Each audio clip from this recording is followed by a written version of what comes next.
Parole de Dieu quotidienne.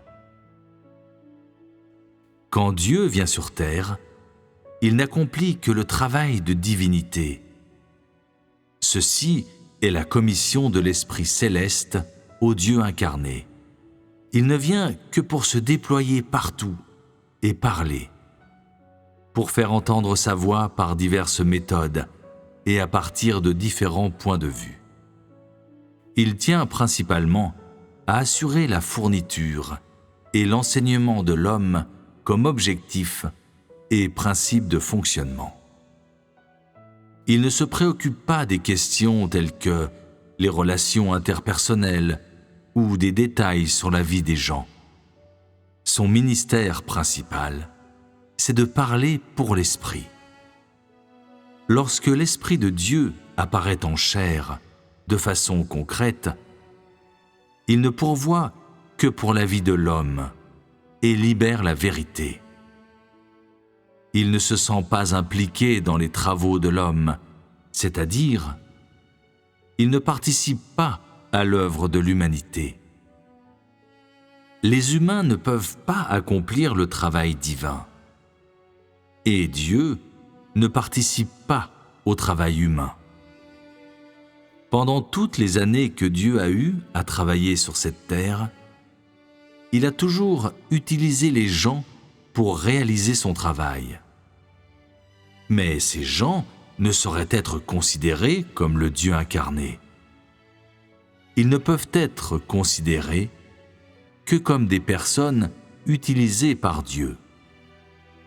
Mais le Dieu d'aujourd'hui peut parler directement du point de vue de la divinité, répandre la voix de l'Esprit et travailler pour le compte de l'Esprit. Tous ces gens que Dieu a utilisés des siècles durant ont également l'Esprit de Dieu qui travaille à travers leur corps. Alors, pourquoi ne peuvent-ils pas être appelés Dieu? Le Dieu d'aujourd'hui est l'Esprit de Dieu travaillant directement dans la chair. Et Jésus fut aussi l'Esprit de Dieu travaillant dans la chair. Ces deux derniers sont appelés Dieu. Alors, quelle en est la différence? Au fil du temps, les gens que Dieu a utilisés ont tous la pensée et la raison normale. Ils savent tous comment se comporter et gérer les affaires de la vie. Ils ont l'idéologie humaine normale et possèdent toutes les choses que les gens normaux devraient avoir. La plupart d'entre eux sont dotés d'un talent exceptionnel et d'une intelligence innée. En travaillant à travers ces personnes, l'Esprit de Dieu exploite leurs talents, qui sont leurs dons offerts par Dieu. L'Esprit de Dieu qui se sert de leurs talents pour coopérer dans l'œuvre de Dieu, en utilisant leurs forces pour servir Dieu. Cependant, l'essence de Dieu est sans idéologie et sans pensée. Elle ne prend pas en compte des idées humaines, et même n'a pas ce que les humains ont normalement. C'est-à-dire, il n'est même pas au courant des principes du comportement humain. C'est ainsi lorsque le Dieu d'aujourd'hui vient sur terre. Il travaille et parle sans intégrer les idées humaines ou la pensée humaine, mais révèle directement le sens originel de l'Esprit et travaille directement au nom de Dieu. Cela signifie que l'Esprit se manifeste pour le travail, ce qui n'apporte même pas quelques idées de l'homme. Autrement dit, le Dieu incarné renferme directement la divinité. Il n'est pas doté de pensée ou d'idéologie humaine et ne comprend aucunement les principes du comportement humain. S'il n'y avait que le travail divin, le travail de Dieu ne pouvait pas être réalisé sur terre. Ainsi, quand Dieu vient sur terre, il doit avoir quelques personnes qui l'utilisent pour travailler dans l'humanité conjointement avec son travail dans la divinité. En d'autres termes, il utilise le travail humain pour soutenir son œuvre divine. Sinon, l'homme serait incapable d'entrer en contact direct avec l'œuvre divine. Tel était le cas de Jésus avec ses disciples. Au cours de sa vie, Jésus a aboli les anciennes lois et a établi de nouveaux commandements. Il parlait aussi beaucoup. Tout ceci se faisait dans la divinité. Ses disciples, tels que Pierre, Paul et Jean, tous ont fait reposer leur travail ultérieur sur les paroles de Jésus comme fondation. Autrement dit, Dieu faisait son travail de lancement à cette ère, inaugurant l'ère de la grâce. Il a inauguré une nouvelle ère, abolissant l'ancienne, et a fait que les mots « Dieu est le commencement et la fin » deviennent réalité. En d'autres termes, l'homme doit faire le travail humain en se fondant sur le travail divin. Après que Jésus ait dit tout ce qu'il devait dire et qu'il ait achevé son travail sur terre, il quitta l'homme. Et les gens qui l'ont suivi ont travaillé selon les principes édités dans ses paroles et ont pratiqué selon les vérités qu'il avait dites. C'étaient toutes des personnes qui travaillaient pour Jésus.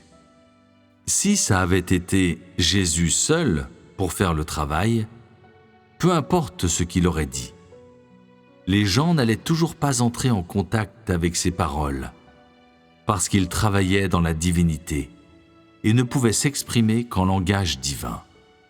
Il lui était impossible d'expliquer les choses de sorte que les gens normaux puissent comprendre sa parole. Par conséquent, il a fallu trouver les apôtres et les prophètes qui étaient venus après lui compléter son travail. C'est suivant ce principe que le Dieu incarné opère. En utilisant la chair incarnée pour parler et œuvrer de manière à parachever le travail de la divinité. Puis, en utilisant plus ou moins quelques personnes qui plaisent à Dieu pour compléter l'œuvre de Dieu. Autrement dit, Dieu utilise des gens qui plaisent à son cœur pour servir de berger et asperger l'humanité de sorte que chaque personne puisse recevoir la vérité.